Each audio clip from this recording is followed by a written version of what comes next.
लंबे बाल वाली सास। सास बहू की उम्र में माँ बेटी जितना फासला होता है, लेकिन फिर भी ना बहू को सास में माँ और ना ही सास को बहू में बेटी दिखती है। कैसे? ओहो, ये बाल भी ना संभाले नहीं संभलते, इतने लंबे और काले। देखने वाले तो कहते हैं कि बहू सास और सास बहू लगती है। कौन है ये लोग माँ जी? मुझे तो नहीं दिखते जो सास को बहू समझ रहे हैं। अरे चल छोड़ ना, जा चाय लेकर आ जा और किचन में मेहंदी भिगा देना। और हाँ, दोपहर को पार्लर वाली आ रही है मेरे हेयर स्पा के लिए, तो जरा गर्म पानी तैयार करके भाप की तैयारी भी कर देना। बहू खुद के बाल देखती है जो सूखे, बेजान और बेतरीके से बंधे होते हैं। बहू किचन की तरफ जाती है। यहाँ खुद के बालों को संभालने का टाइम नहीं है, ना ही पैसा। लेकिन सास के बालों पर इन्वेस्टमेंट देखकर हैरानी ही होती है मुझे तो। दोपहर को पार्लर वाली सास के बालों को देखकर बोल पड़ती है, ओहो, ये कैसे बाल कर लिए आपने? 2 हफ्ते से मुझे बुलाया नहीं ना, तभी। अरे वो बहू के कारण। मेरे कारण? मैंने कब मना किया था आपको किसी चीज के लिए? अब तू ही मायके चली गई थी ना, अब मैं घर का खाना बनाऊं या फिर बालों की केयर करूं? तू जाकर पानी लेकर आ। इस बार मैं जो मसाज करूंगी ना, थोड़ा महंगा है, लेकिन अरे महंगे की चिंता ना कर, बस ये जो डिम्पल कपाड़िया जैसे बाल है वो शबाना आजमी जैसे ना हो जाए, इसका ख्याल रख। अब क्या था, सास के बाल पर जो बजट था वो घर के किचन के बजट जितना ही था, लेकिन बहू बेचारी करती क्या, बहू जो ठहरी। एक बार सास बहू मॉल में घूमने जाते हैं। माँ जी, एक ड्रेस लेना है, चलिए ना जरा डिजाइनर शॉप तक। हाँ चलो, वैसे भी बाल गीले हैं, थोड़ा बाहर घूमूंगी तो हवा से सूख जाएंगे। सास बहू दोनों मॉल में घूम रही होती है। सासू माँ, वो रहा मेरा स्टोर। अरे रुक, क्या है ये? जावेद हबीब। अरे चल तो जरा देखे तो। हाँ चल देना माँ जी, बस एक ड्रेस ले लूं। अरे ले लेना ड्रेस बाद में, किसने मना किया है लेने से? सास जावेद हबीब के पार्लर में जाती है, जहाँ सेल्स गर्ल उन्हें पकड़ लेती है। अरे कुछ बालों को सुंदर रखने के लिए क्रीम पाउडर दिखाओ ना, वो क्या है ना, थोड़े बेजान लग रहे हैं। क्यों नहीं, वैसे ये नया प्रोडक्ट लॉन्च हुआ है, इससे आपके बालों की खूबसूरती 4 गुना बढ़ जाएगी। इसे लगाने के बाद ना आपको हेयर स्पा करने की जरूरत पड़ेगी और ना ही किसी महंगे शैम्पू की। बस ये लगाइए और पूरे मोहल्ले में बाल चमकाइए, लहराइए और इतराइए। अरे वाह, कितने का है? इतना सस्ता कि आपको हंसी आ जाएगी। तो एक काम करते हैं ना, पहले हम हंसी लेते हैं, क्यों? ये जरूर आपकी बहू होगी, है ना? कैसे पता? अरे भला कौन सी बहू चाहेगी कि सास के बाल सुंदर दिखे? मुझे नहीं लगता कि आप ये प्रोडक्ट ले पाएंगी। एक काम करिए, फिर कभी आइएगा। अरे ओए, पैक कर दे इसे। और सुन, 2 पैकेट पैक करना, और आज के बाद किसी सास बहू के बीच लड़ाई लगाने की कोशिश ना करना। सेल्स गर्ल मुस्कुराकर साथ खड़ी दोस्तों को देखती है और सामान पैक कर देती है। उन लोगों के जाने के बाद, देखा मैंने कैसे खेल खेला?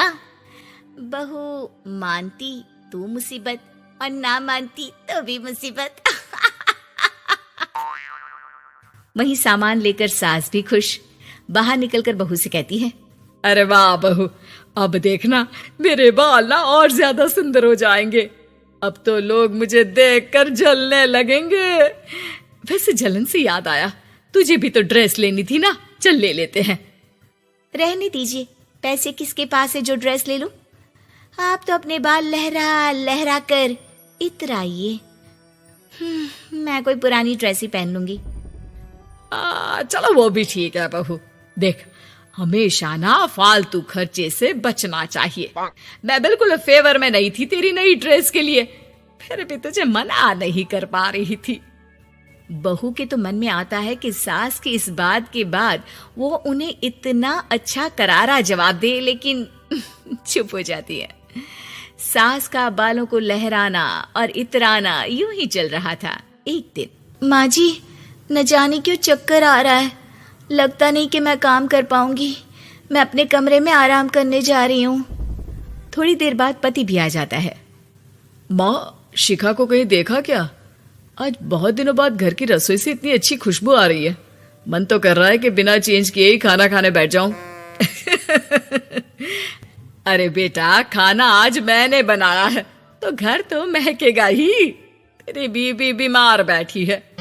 पति हैरान होकर पत्नी के कमरे में जाता है, जहां वो आराम से तानपुरा का शो देख रही थी। अरे, माँ ने तो बताया कि तुम ठीक नहीं हो, पेट में दर्द है। अरे नहीं, वो ना मेरा फेवरेट म्यूजिक शो आने वाला था। अब माँ की तो आदत पता है ना, ये बना दो, वो बना दो, ये दे दो, वो दे दो, तो बस मैंने बहाना बना लिया। पति बीवी की बात पर मुस्कुराता है और वहां से चला जाता है। दरअसल शिखा को म्यूजिक का बड़ा शौक था और उसके पसंदीदा संगीतकार उसके शहर में थे और संगीत की क्लास लेने वाले थे। अरे देखो देखो, ये धनवानी महाराज हमारे शहर में है, और तो और ये यहाँ सबको संगीत सिखाने के लिए आए हैं। मैं भी इनकी क्लास ज्वाइन करूंगी, कल जाकर पता करती हूँ। सास और पति भी शिखा की बात पर खुश हो जाते हैं, लेकिन अगले रोज जब शिखा वहां से वापस आती है तो उसका मुंह उतरा होता है। अरे क्या हो गया? तेरी शक्ल देखकर क्या उन लोगों ने तुझे लेने से मना कर दिया?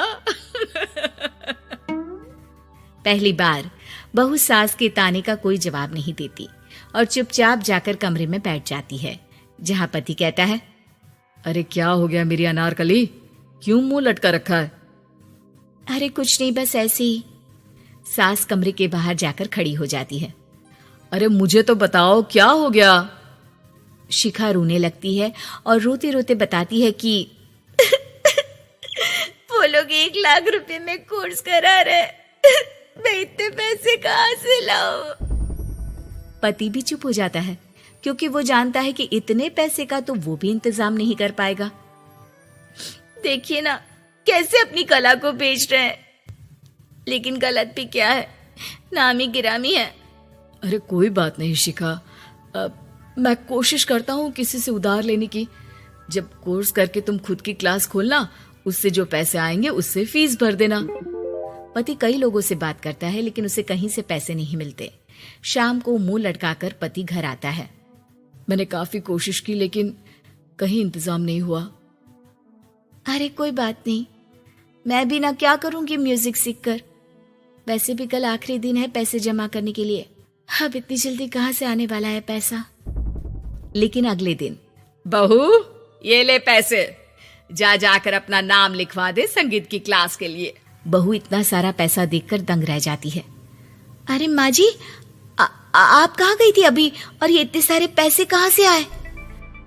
सास मुस्कुराकर पीछे मुड़ती है और बहू को अपने सर के बाल दिखाती है, जो अब छोटे छोटे होते हैं। मैंने ना अपने बाल उस विदेशी कंपनी को बेच दिए, जो बाल के बदले में पैसे देती है। अब मेरे बाल थे ही इतने सुंदर के 1 लाख मिल गए, वरना तेरे बालों का तो कोई 500 भी ना दे। बहू को सास की बात से रोना आ जाता है। वो सास के गले लग जाती है। लेकिन कोई मुझे करोड़ों भी दे ना, तो भी मैं इतनी अच्छी सास ना दूं।